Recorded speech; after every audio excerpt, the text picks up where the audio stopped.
For those who were not in the last session on the analytical models, analytical tools, I'll very briefly present Jacob, and then I hand it over to him.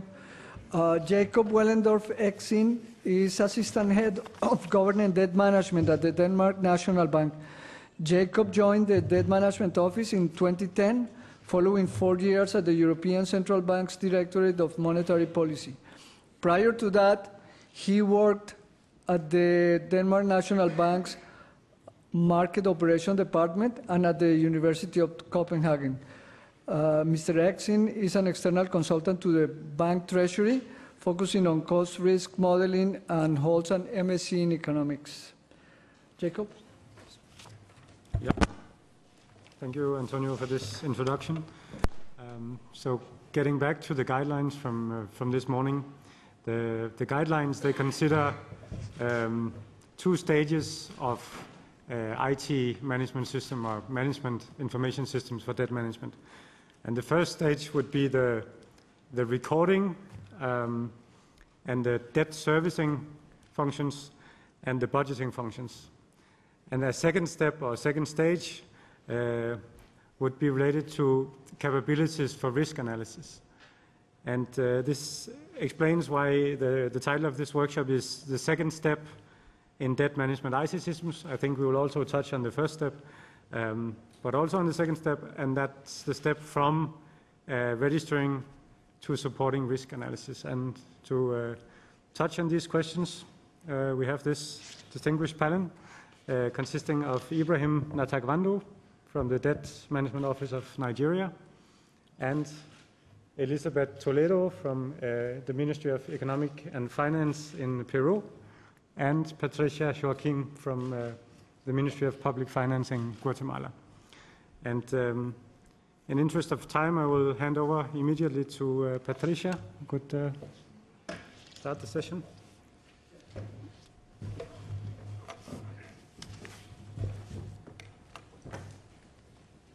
Patricia, ¿dónde la paso? Tuyo. Okay, thank you.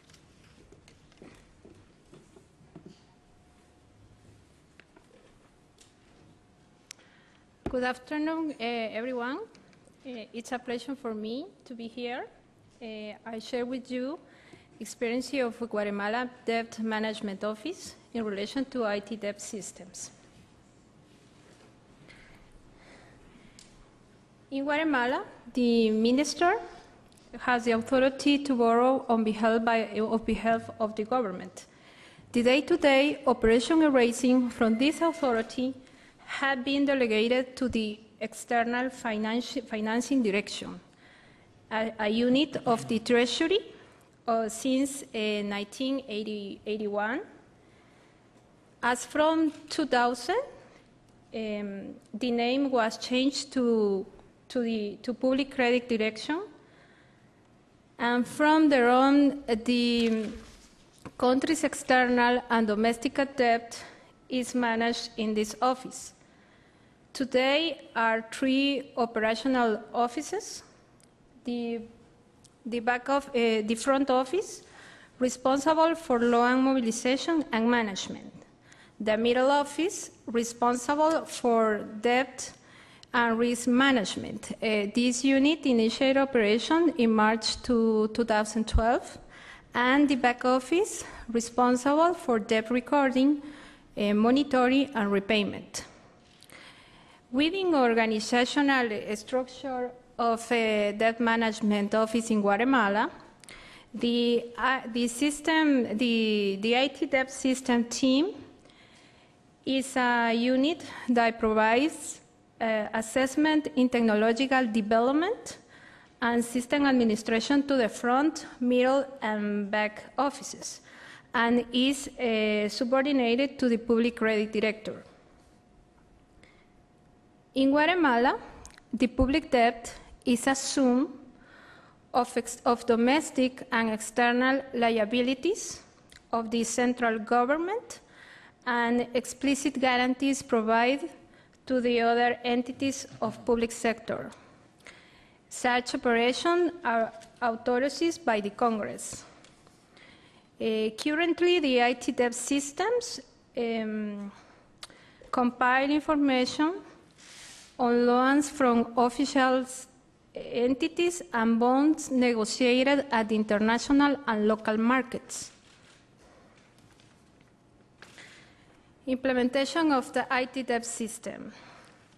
Looking back, for reason of time, cost, and expertise, in 1999, the Guatemala Management Debt Office decides to install DENFAS of UNTAD, which is used for purpose of database operation and recording of external public debt.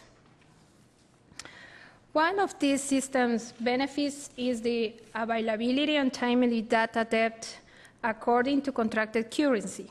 However, it does not generate information in quetzals, which is the Guatemala local currency, and therefore the one used by the national accounting system. For this reason, in 2002, CIADEP was created as a link system between DENFAS and the national accounting system used by the government to manage the disbursement and servicing of external debt. In 2003 and 2005, there was a transition in CIADEP from a client-server version to a web platform took place in order to improve the availability, access, and updating of tools. Subsequently, in 2006,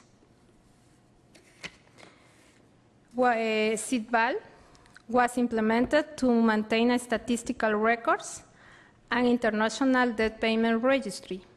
This system is in a constant development.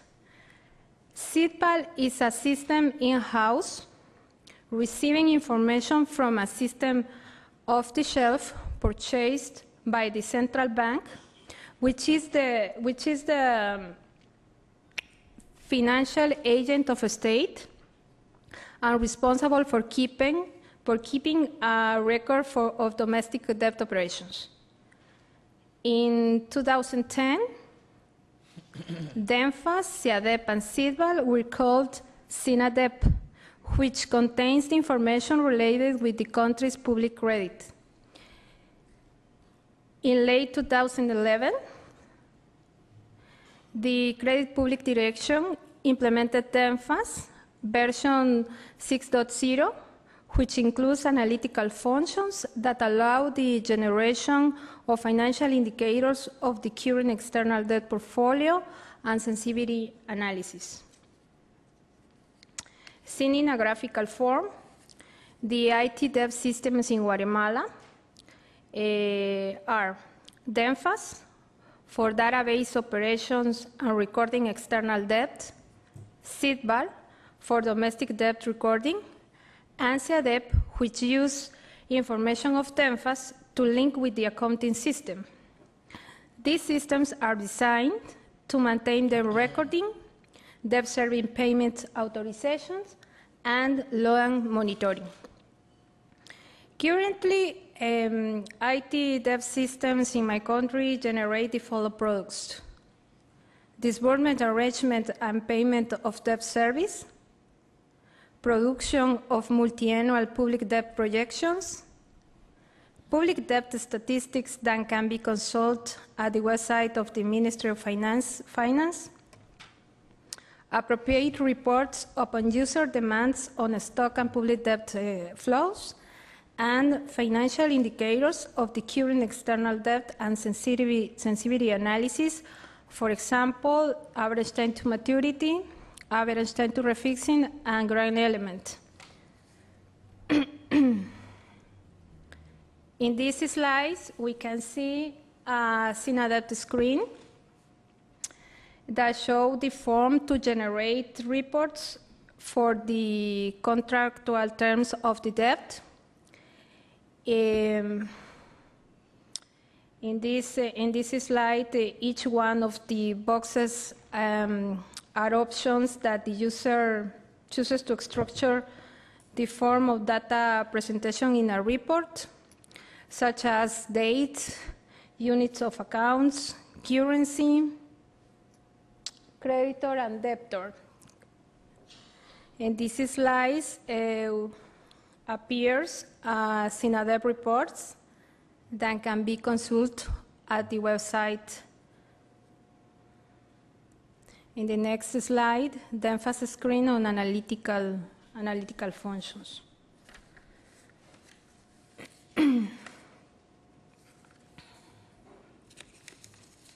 Currently,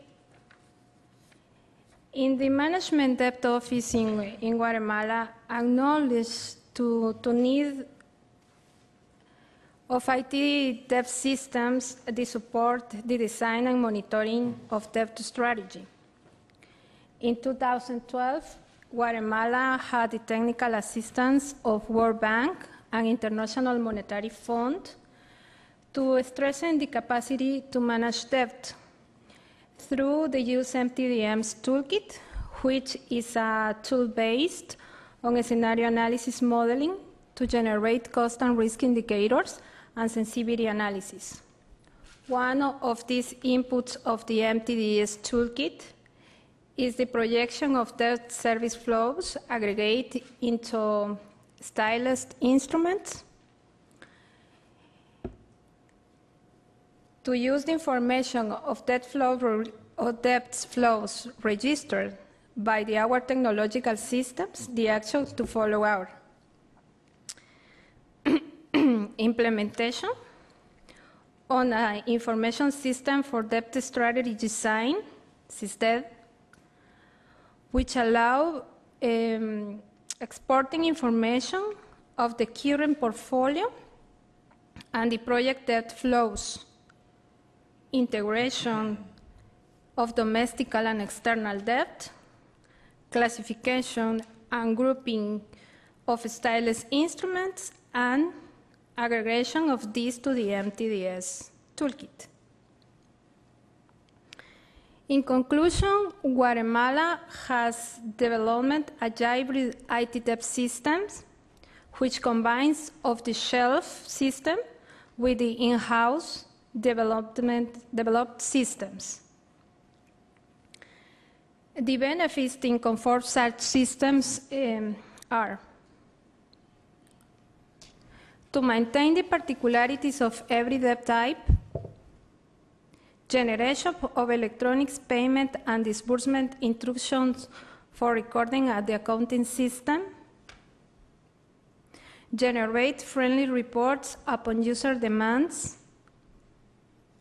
easy convertibility of payment currency in local currency, and easy adaptation of new debt instruments and the changes of the existing ones at low cost, at less time, as an appropriate technological team already exists. However, the risks are operative risk when handling information of databases,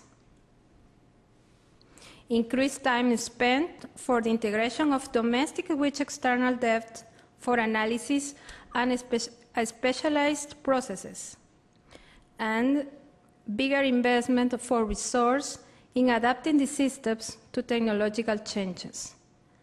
Thank you.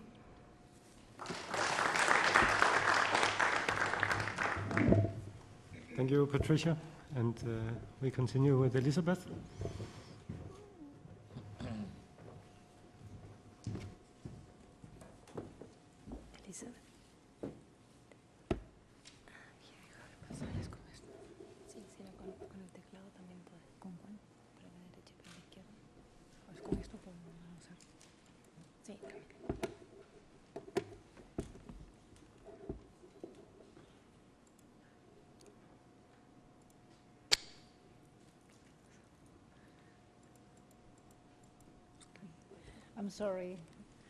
I'm sorry. Okay, I want to thank first to the World Bank the opportunity to share with you, the colleagues from other debt offices, the experience of Peru. This is not a receipt, it's only our experience of life. And I think that perhaps it could be very important for you to take the good things and the bad things too. Okay, my presentation will have 3 parts. The structure is the following.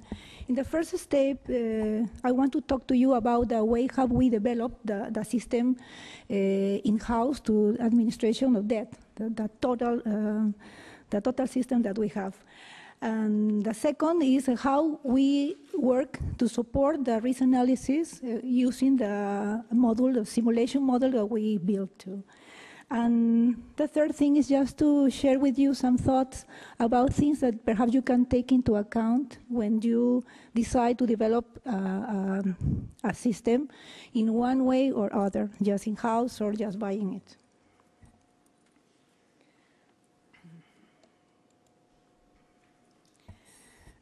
First, just to be in context. When I think when we discovered the need to have a IT system to register debt was after Peru was in a process of moratorium of debt. At that moment, the need of to have registers were really evident. They started to work in Clipper and have some databases that were mainly used for the reconciliation process. But when this process finished, and we were reinserted in the financial economic system, of course we have to be very accurate to do the payments, and then they said, okay, we have to do something in order to be punctual and to have it all in order, the things that we didn't have in the past. So in 2009, from 2010, they chose SIGADE, that it was the system that they choose. I just want to emphasize that we are talking about more than 12 years ago. I don't know at this moment really how are at this moment the models that are offered in the market. I'm sure that they have adapted to the needs of the users. At that moment, there were some problems with the implementation of SIGADE. Perhaps because of the complexity of our debt portfolio, that they discovered that they needed some structural adjustment that I think that were going to could be delayed, and it could involve some important amount of money, and of course a permanent dependence of the supplier too.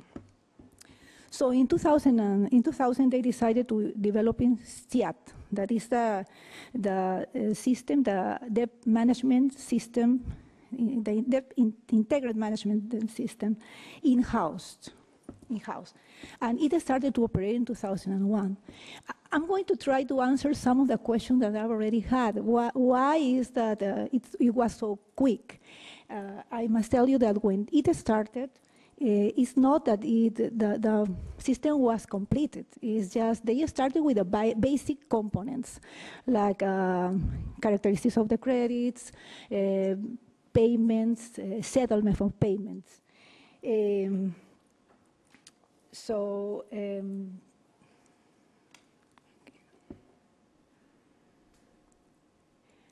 Perhaps another thing that helped to do it quicker was that at that moment they migrate all the bases that they have already. They working in 3 modules that were statistic. I think the other models that and the statistics, the cash planning model, and the accounting that they were worked before in Clipper. So they migrate all this information to the system.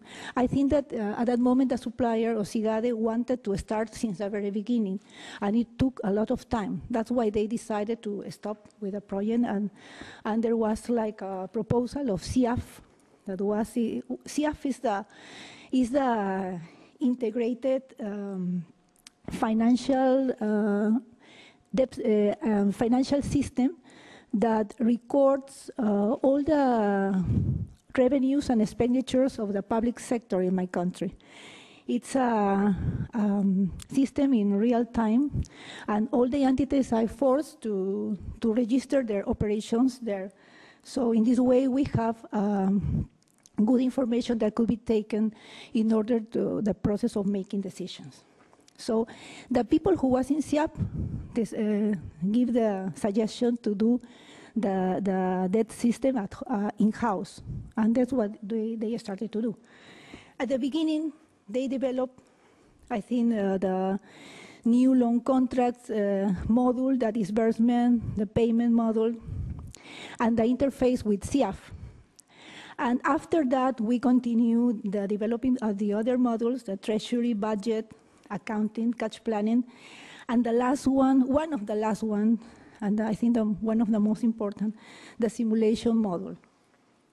That is the one who we're using to do all the risk analysis.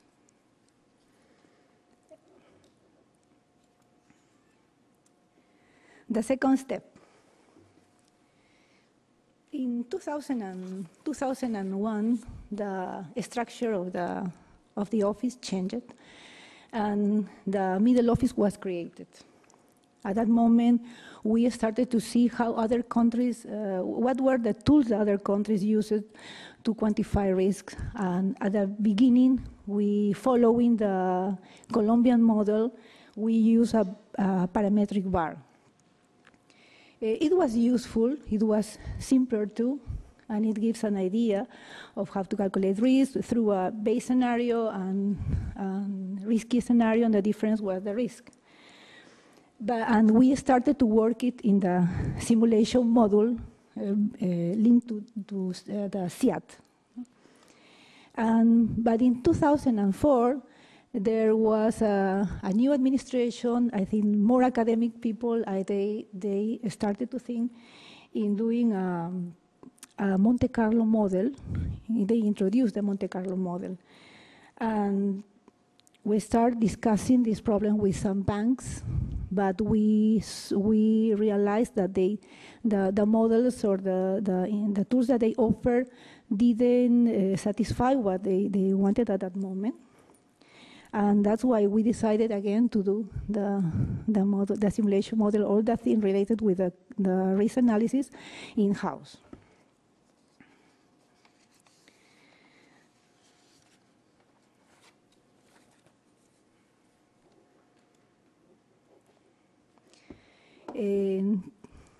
Of course, the motivation of doing or using quantitative tools was to evaluate the effect of management transactions in the Peruvian debt portfolio.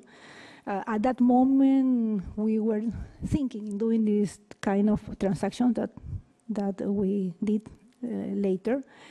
Analyze the sensitivity of public debt service to interest rates and exchange rate shocks, to find the optimal composition of the public debt in order to reduce market and refinancing risk, and determine some stress scenarios for public debt service. As I mentioned, we decided to do it. Finally, to develop this model in-house because we couldn't find what we wanted in the offers that we received. Again, high cost of dependence with, as in the case of the previous supplier, and because we thought that it was we were able to make the adjustment that we want as in the integrated debt system. At that moment, the discussion was, as in the session that we have before lunch, to do a stochastic Monte Carlo simulation and deterministic model. Our model offered us the possibility to do both things. Of course, in a stochastic Monte Carlo simulation, you can have it's more complex, but you can have all the debt distribution, and you can choose any percentile that you decide. But it incorporates the dependence of correlations and volatilities too. So it means that you have dependence of parameters. In the case of deterministic model, is simpler. to design and use. You can do individual analysis, and you can simulate individual effects and to see the individual effects and shocks that as a whole of the debt portfolio. And you don't have dependency of parameters. I want to share with you some problems or some challenges that we have in developing the model. We did at the beginning the model in Excel, but as you can imagine, the computational time was too long. So we decided to move it to a programming language that was Fortran at that moment. The problem that to change from Excel to this kind of languages, it means that you need specialized people that understand not only things related with informatic aspects, but also with financial things. So even to develop a Monte Carlo simulation model, you need people with strong mathematical skills. So at that moment, we have to hire people. We hired 2 physicians and one economist with a solid background of mathematics and financial skills too. And they joined with a team of the minister that were more familiar with the database. All of us contribute to the developing of this project. Another thing is an iterative process. It's learning by doing, because you do some things and sometimes you realize that you can improve them. It's something that is dynamic, you know. And in our case, for example, we have some lake of data for estimating some variables to correlate our domestic bonds with other financial variables. Is our experience. And at that moment, we have a lack of support of implementing the model, because some authorities don't or didn't understand exactly what was the purpose of developing it. I think it's something that can ask you to develop something or not.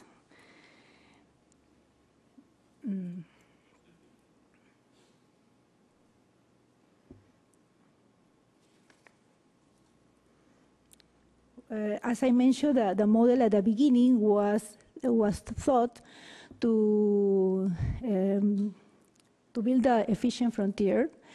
We really built it with the people that I mentioned, but at the end we couldn't do the interface to Oracle. Only we could extract one part of the model to that is what we are using in the Monte Carlo facility for doing the service at risk that we are using at this moment. The model we are using at this moment, the deterministic model for supporting the design of the debt management strategy. And we consider, in this case, the scenarios, the optimistic base case scenario and pessimistic scenario, and it provides us a range of goals that we are going to try to achieve at the end of the year. The stochastic model is used to calculate the service at risk.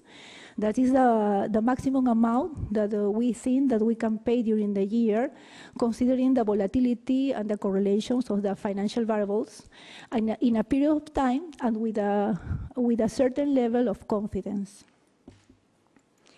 Our model gives us the opportunity to calculate debt risk indicators, a present value, average life, duration, equivalent rate, prepayment rate.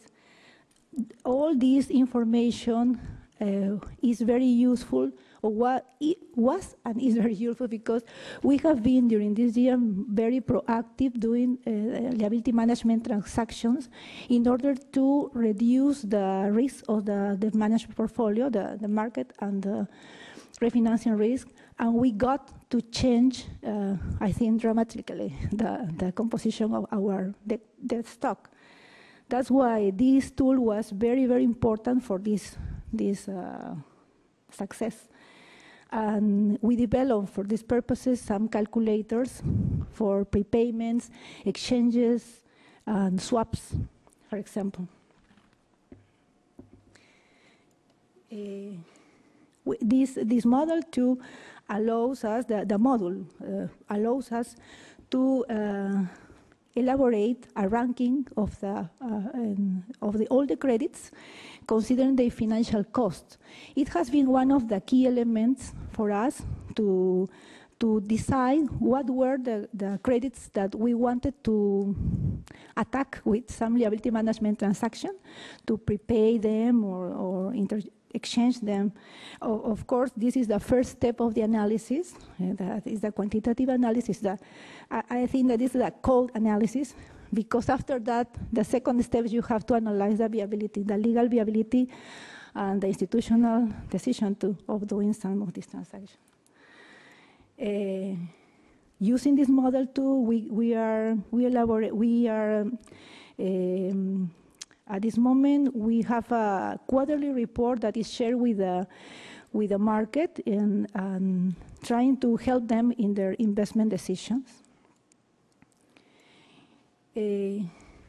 Well, I think that for us, the achievements of SIAD as a whole, I'm talking about all the integrated debt systems and the risk model in special, is that allows us to have efficient and effective administration and control of the public debt information, reliable and timely information about all the concepts related with debt. It allowed efficient integration with CIAF, that is very important. Offer the possibility to calculate risk indicators, as I mentioned, and to support the design of the debt management strategy and the service address model to evaluate the impact of liability management transactions in the structure of the debt portfolio. Just to finish, some thoughts that I want to share about doing in-house or buying a software. Of course, if you develop the system in-house, it could satisfy your current needs. But sometimes I don't know exactly at this moment, I want to just remark, but sometimes the models that are offered in the market they have like a standard. In this case, you can adapt it to your specific needs. Of course, it depends on the complexity of your debt or your institutional decision to go for one or the other way.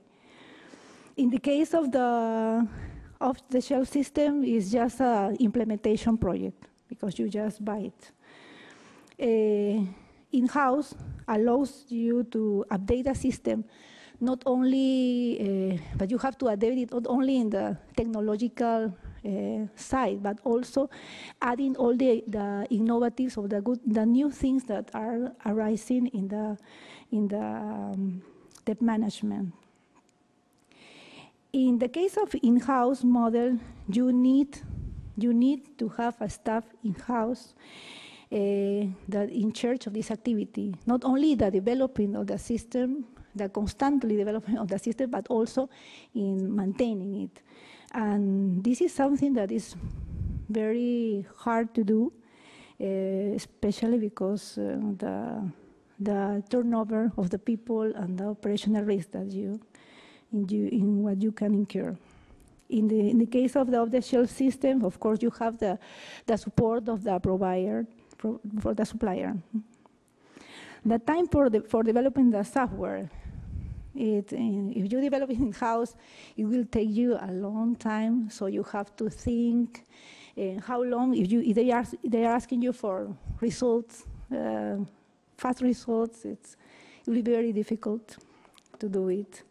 And in the case of the software, it will take some time too of the implementation, but I think it will be less, of course, than in the other case. Regarding cost, I think that you have to analyze this variable in thinking in an investment of short or long term. I think the advantage of doing in-house is that it's something that will be yours and you can adjust constantly. To finish, just to decide, if you decide to do it in-house, take into consideration the following things. I think the institutional decision support is very important. If you don't make the authorities to understand what you are going to do, the time that you are going to need, the priority that they have to give it, the support that they will have to give you to, it will be very difficult to get achievements. You need to plan it in advance. In this case, if you want to do a seed, it must be done. You have to start since the beginning, defining objective, analysis of the requirements, modeling, design, application development, testing. It's not exactly what we did when we started it. I'm talking about SIAD. I talked to the people that was at that moment. They say, okay, we didn't do that exactly. Perhaps if you look, is everything. If you look the way that we have done it, this is the way. But sometimes, because of the pressure, you have to do it in advance. I think it's not the best way to do it. And something that one friend that is sitting in front of me told me sometimes, Antonio, something that you have to be very careful is to be aware of operational risk. It's something that sometimes is not taken into consideration, and you think that things are not going to change. But there are a lot of problems with the staff turnover. That's the problem that we face at that moment. The programming language was what done the efficient frontier, for example, is something that as it couldn't be interfaced to Oracle. Is something that we have developed there, but it's there. We are not using it in a complete way. And documentation is something that you have to be very, very careful in order to mitigate operational risk. That's all. Thank you. Thank you so much. We move on to Ibrahim's presentation. Okay.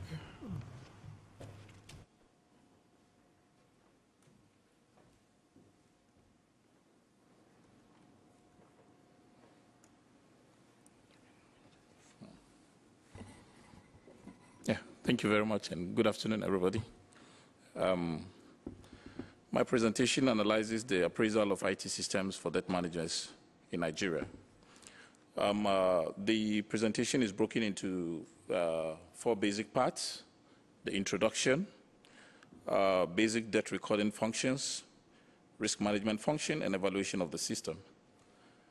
The whole essence of IT support emanates from a quote which is in public debt management guidelines, which says debt management activities should be, ideally, it should be supported by an accurate and comprehensive management information system with proper safeguards. So that is actually the bedrock of the imperative of having a very efficient and appropriate system for debt recording and settlement.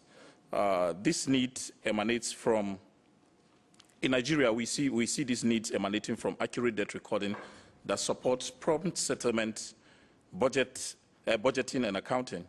Also, we look at the system from the point of view of a proper report generation that supports risk analysis and strategy design. In Nigeria, we use the Commonwealth Secretariat Debt Recording and Management System as a debt recording system. This was adopted in 2000 when the DMO Nigeria was established, and it was adopted apparently because of its robustness in effective debt recording, settlement, and other debt management functions, such as the analytical tool that exists in the model, and also debt service, efficient debt service projection model that is embedded in the system. The system functions through an integrated local area network comprising dedicated and backup servers. The current version that is being used by the DMO Nigeria of CSDRMS is the CSDRMS 2000 plus version 1.3. Now, this is a typical report that's generated in the CSDRMS. It looks that one of the reports is what we took as a sample. It looks at external debt stock and domestic debt stock, and then gives a projection, gives the position over time, and also the totals. There are many other reports it generates. This just to give you a sample of what it does. The CSDRMS supports debt recording and settlements. It provides over 250 reports built into the system, and that could assist the user in monitoring the life cycles of loans and validating the database. The software has no link with fiscal data of the federal government. That's at the moment. The software is not directly linked to the budget office. That is the database of the budget office, and also the database of the office of the Accountant General of the Federation. So because of this disconnect in online connection, there's usually a lack in data sharing and update. Now, however, COMSEC, that's Commonwealth Secretariat, is already working with countries to link up CSDRMS with financial information data. Also, the system is not linked to the auction and trading model at the moment, but then there is an interface between the two. Interface in the sense that data could be collected from this, from the auctioning model of the central bank, and could be directly fed into the CSDRMS model without any problem. So there's a handshake between these two.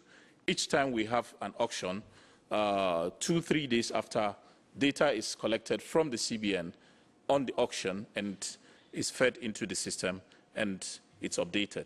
This model is actually done through an interface that is the XML tool after each auction. Now, interface with the market is also, that is direct interface with the market, or direct link with the market is also non-existent at the moment. Sorry, it's important to mention that it's not as if this functionality does not exist in the system. The system has an inbuilt capacity to get linked to these agencies directly if it's so programmed or if it's so configured. But at the moment, that doesn't exist in the system that we use. However, the DMO is working towards the acquisition of a more robust security and auction and trading platform that will not only interface with the CBN's T24, but also with other market operators and other stakeholders. Now, access to the database. The front and middle offices have a read-only access of the system, while the back office has a write and read access to the system with limitations at various security levels. Now, external stakeholders like YFM and GIFMIS. GIFMIS is the Government Integrated Financial Management Information System project, also have a web link. By having a web link, they can access the system through the Commonwealth Secretariat, but then when they need a specific data for a country, that has to be exported through a link to them for them to feed it in. Because YFM, which is the West Africa Institute for Financial and Economic Management, is a licensed training site for CSDRMS at the moment. Now, how does the system, or how is operational risk taken care of by our use of the system, or in our use of the system? Now, there's an IT unit that ensures that there are the basic operational risk issues that are put in place, or the basic operational risk mitigation issues that are put in place in our day-to-day use of the system. And this includes a disaster recovery site, which is maintained outside the DMO. Now, there are codes and procedures for using the CSDRMS by staff, and this includes issues like no external disk in the computer system. There is always an antivirus system installed on the systems with password management and support.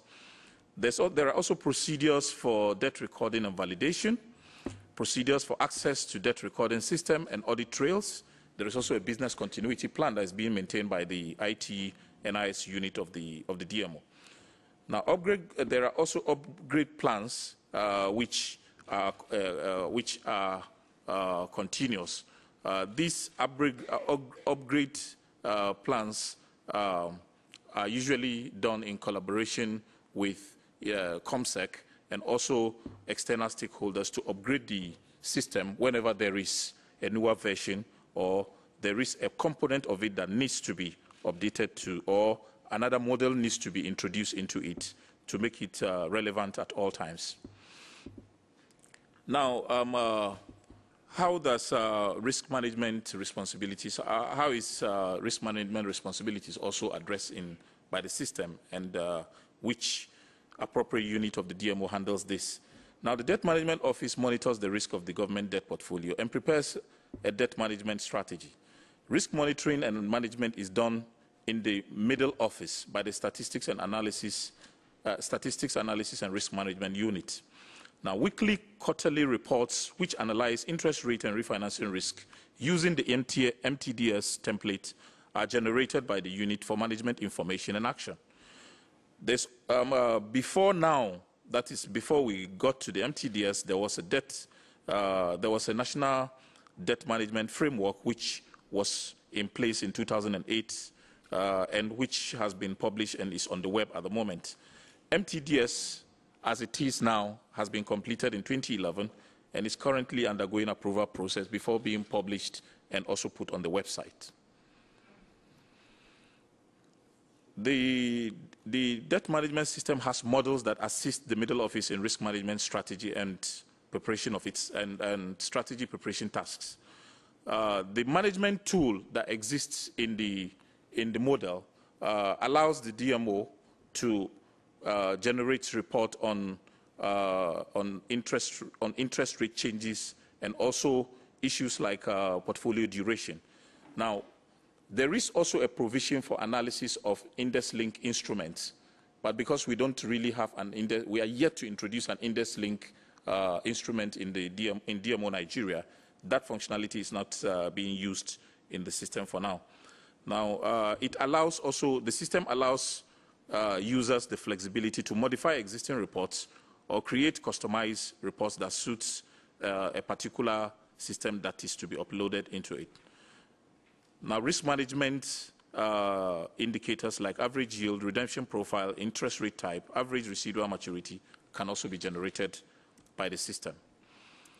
Now, cost risk analysis is performed in separate Excel sheets. Now, because the MTDS comes with its own customized reports based on the templates we are using, based on its templates, such reports have to be customized in the CSDRMS and generated before fed into the MTDS model.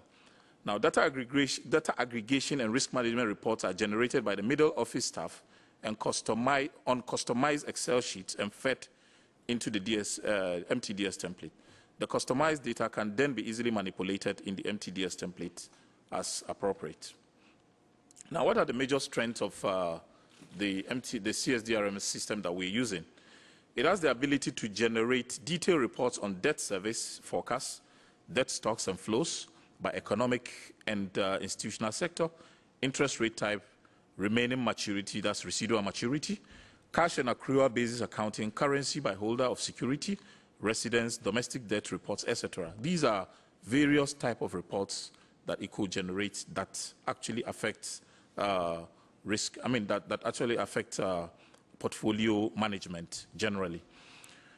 Now, it facilitates debt service payment on a timely basis. That is one of the strengths of because it has triggers that tells you when you are to service debt or when full repayment is to be made.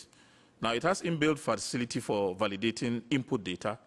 It also uses the management tool for external debt is used to analyze sensitivity of the debt portfolio to changes in interest rate, exchange rate, and other key macroeconomic variables. Now, what are its constraints? At the moment, the system is not configured to make electronic payment orders. That's direct electronic payment orders. Then the domestic model has limited available reports compared to the external model and has constraints in meeting country specifics.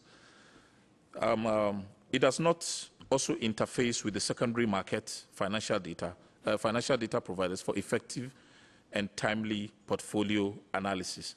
Now, this not to say that the system cannot be configured to do that, but at the moment, that handshake is not there in the system as we use it. Now, do we have any preferred system that we have in mind at the moment? Well, at the moment, Nigeria plans to keep the CSDRMS because it supports our basic debt recording and settlement and risk management functions that we do on a day-to-day basis. So for now, Nigeria will continue doing the cost and risk analysis in the MTDS tool until enough capacity is built for developing an additional customized framework for executing similar functions in the DMO. Thank you very much.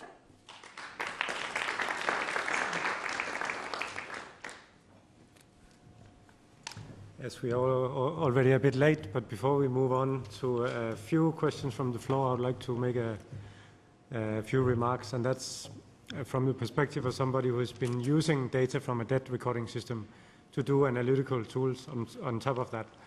And most of you explained how you had sort of both steps in place, but perhaps it could be interesting to hear a bit more how you really do this link between the two systems, because as a user, what you really want is that you can extract the data in an easy and convenient way from the debt reporting system. And in some other contexts, people often use something that is called an integration layer between, because when, for instance, you are doing a cost at risk model, then it's not only data from the debt recording system that you need, it's also Bloomberg data, for instance, to compute projections for interest rates, and you may even have some intraday data from a trading platform, and all that you want somehow to put together. And then you have a bit to think about whether you want to put all that data extraction on the side of the debt recording tool, on the side of the analytical tool, or somewhere in between. And I think in many cases it can be useful to have it separated and do all that merging of data in some separate, what I call an integration layer before. So I don't know if there are any questions from the floor to the speakers.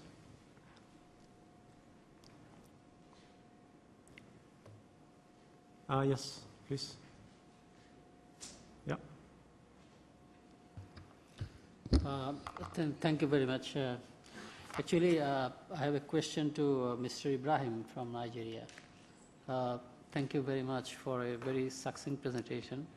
Now, I have a question about, and your debt management system doesn't have any connectivity with your fiscal database. If I understand you correctly, is that the case? Your debt management system doesn't have any connectivity with... No direct connectivity. Now, is it because of the flexibility of your debt management system that you are not in a position to establish that kind of connectivity?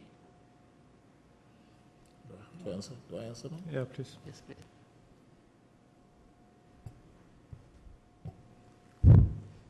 Yeah, at the moment, the agency responsible for fiscal data is the Budget Office of the Federation. Now, the Budget Office of the Federation generates its own data. Now, if it generates the data, it does not have an online connection with our system, you know? So the data it so generates would have to be fed into the CSDRMS, you know, after it has generated the data. So because of that, there's usually a lag period, you know.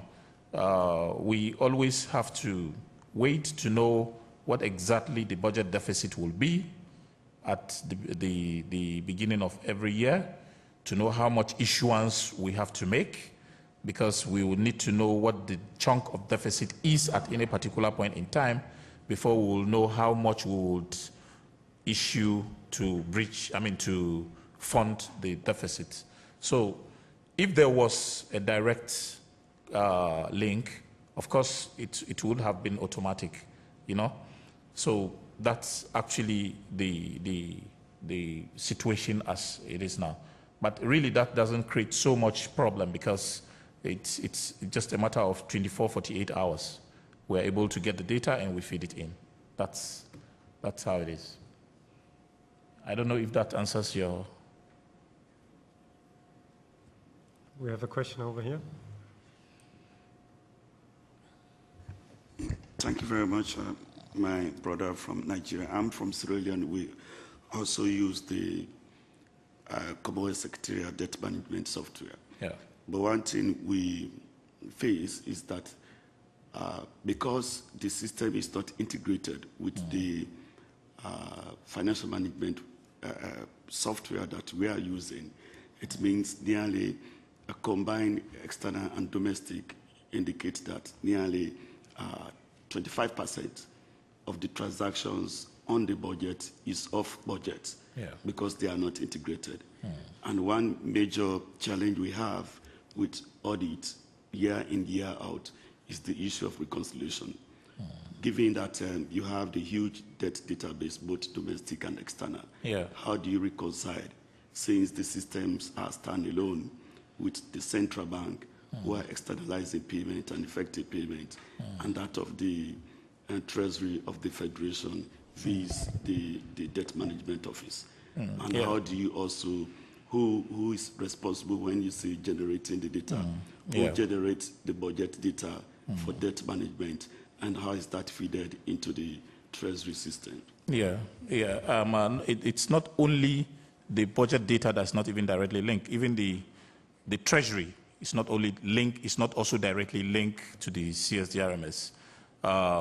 The issue of reconciliation is something that is done on a bi-weekly basis. You know, usually the back office reconciles its data on a 2-weekly basis with the Accountant General's office and also the central bank, so that whatever lag or whatever difference they have would be reconciled before it's actually posted into the CSDRMS. So this actually is a lag. This lag is what we are trying to overcome through the GIFMIS project. You know, GIFMIS is the Government Integrated Financial Management System that is being put in place with the assistance of the World Bank. So once this is in place, of course, it will be connected. All the government agencies that deal with funds will directly be linked on the platform, and then you would have immediate input of data into the CSDRMS as the transactions happen. You know, so that, I'm sure, is nearing completion, and by the time it's in place, we would have surmounted that hurdle successfully. I don't know if that answers your question too. Yeah, thank you. Mine is a contribution to what Ibrahim tried to explain. Yeah, for our colleague from Sierra Leone, in terms of the auditing, in our own system, the central bank is an agent to the DMO in terms of all the debt management issues. It's on their platform that every issuance is done. And then the central bank does the auditing on regular basis and also at the end of the year. And then also for that, for now, the debt management office leverages on that to be able to get all those information. Nonetheless, to the auditors from the debt management office also indirectly also take part of that. So in terms of the auditing, that's exactly the way it is. Then, as Ibrahim have said, the Gateway project is intended to link up all the stakeholders that have issues to do with debt management. As he mentioned, at the Central Bank, the Ministry of Finance, the Budget Office, as well as at the Accountant General. We have a project whereby when that is concluded, it will enable us even to do our cash management the way it's being done in best practices environment. So thank you. That's the addition I just need to add. Yeah. Yeah. It seems like it's there's a lot of issues still to work out in this area of management information systems, but it also seems that most of you have a solid debt recording system in place, and perhaps your thoughts go now more into to building on top of that in a certain sense. Yes, but I think given that the program is very tight, I will thank the speakers for their contribution to this session, and thank you.